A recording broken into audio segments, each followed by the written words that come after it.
Hello everyone, this is ACHAIAKaya, and we are in Game 2 of the Bob Shoemaker versus Menion matchup, and it looks like Game 2 is going to be played on Lost Temple. The first game, of course, went to Bob Shoemaker. With his great unit combination, he was able to completely dominate Menion's Zerg army because he just did not have the right unit mix to deal with the Immortals and Colossi that Bob Shoemaker came at him with. But anyways, we in Game 2 here, we are playing on Lost Temple again. This is a 4-player map, and if you guys are familiar at all with the Lost Temple maps that we've seen in previous games, such as the original StarCraft or Warcraft 3, this is laid out very, very similar to that map, and it is a 4-player map. So anyways, moving into the action here, if we take a look at the income tab, we can already see that there is one more drone harvester already than the Protoss player has, although it looks like they just caught up even. But one probe already moving out to do some scouting right now. So it looks like he is going to be moving around, and scouting early on this 4-player map again is very, very important because since it's a 1v1, you obviously have 3 other possible places where your enemy could spawn. So figuring out exactly where that person is and what tech they're going early on is very important. Otherwise, you can very easily get blindsided by some hidden tech or strategy that you were not able to scout. And it looks like, unfortunately, for the red Protoss player, Bob Shoemaker, he is going to scout the orange Zerg player last. And as I mentioned, I do like playing as orange Zerg myself, so I'm going to have to root for Menion here, although unfortunately he did lose Game 1 because he was not prepared to deal with those Immortals and Colossi. So we'll see if he does any better in Game 2. His spawning pool is going down right now along with an extractor, so we did not see him get a very early extractor last time, so we could possibly see some speedlings on this game, which, as I mentioned, with the speedlings, they are so fast in the early game that you can really control a lot of the map very easily with some speedlings. But that is definitely something that is worth using if you can get them out, especially on a bigger map like this, because the bigger the map, the more important the map control, because there is a lot of bases on here, and if you're not mobile enough to be able to keep your opponent from expanding too much, you can quickly find yourself at an economic disadvantage that you can't recover from. So we'll see if that is indeed what he is going for. His spawning pool is now finished, and there is a queen on the way, so we should see him putting down some extra larvae on that hatchery here very soon. And a second gateway, or I'm sorry, a cybernetics core rather, is going down for Bob Shoemaker in his base, and he does have his second assimilator going down as well. Of course, the Overlord for Menion overhead, so he is going to be able to see absolutely everything that Bob Shoemaker is doing at this point. So there will be no tech surprises for the time being, and it looks like Bob Shoemaker is actually going for an early robotics facility. So switching up his build a little bit this time, instead of going for the 2 gates, and I believe he actually had 3 gates before he put down his robotics facility. He is just going to go straight to the robotics facility after his cyber core.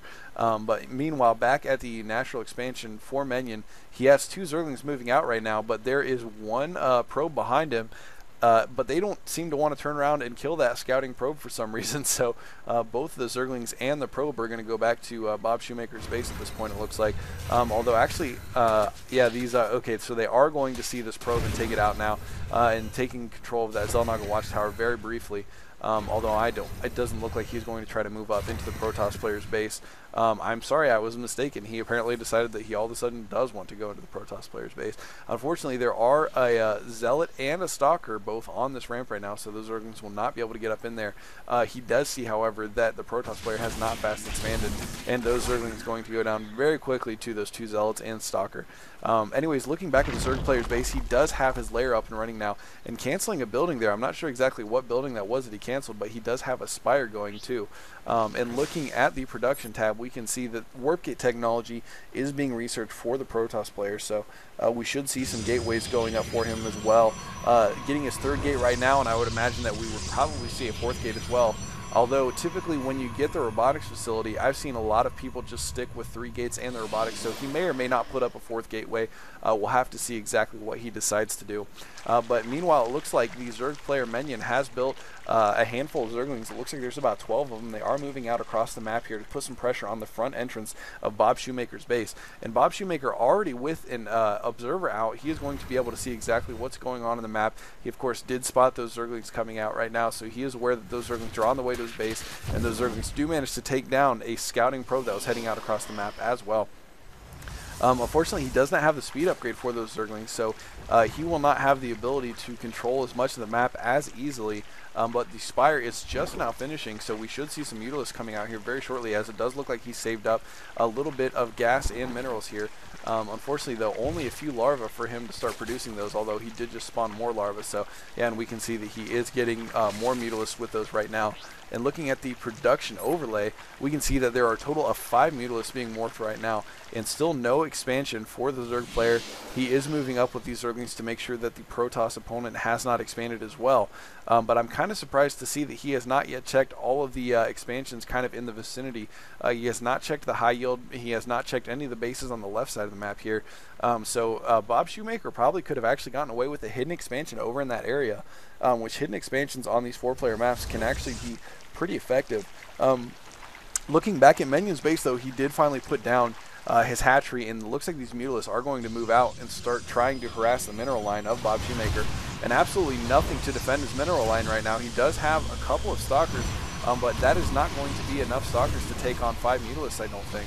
And currently there are not enough anti-air units. Yeah, he is warping in more stalkers right now, but unfortunately there are a lot of probes dead on this mineral line already. If we take a look at the unit overlay here, we can see that he only has 7 probes left, as opposed to the 22 drones that are still on the mineral and gas for Menion right now. So Bob Shoemaker is at a huge economic disadvantage right now, and more Mutalisks popping out. So we could see this Mutalisk harassment continue, and it looks like Bob Shoemaker is going to try to push out right now and respond to this by creating some damage of his own. But I don't know if this is going to be enough to significantly hurt the Zerg player. It does look like he has a spine crawler and a second one going up right now, and of course he does have the 7 Mutalisks, but other than that he has virtually no army. So we'll see if he's able to hold this off. And this, oh no, perfect timing by Bob Shoemaker. He's able to take down this hatchery right before, I'm sorry, he is going to take down this hatchery because he gets there right after it finishes producing. So unfortunately, Menion will not be able to defend that and will not even have the chance to cancel it, as Bob Shoemaker popped up on that base right as it was hatching. So unfortunate for him, and it looks like these Mutalisks are going to be able to take down these Stalkers relatively easily, and Zergling's coming up to help now as well. So it looks like Menion is going to have everything he needs to hold this off. And if you take a look at the unit overlay, I did miss a little bit more Mutalisk harassment, and Bob Shoemaker is going to GG. So game 2 going to Menion, the orange Zerg player, who I was rooting for. So we are 1-1 now. We're going to move on to game 3, the ace match, to see who's going to move on into the round of 16. GG.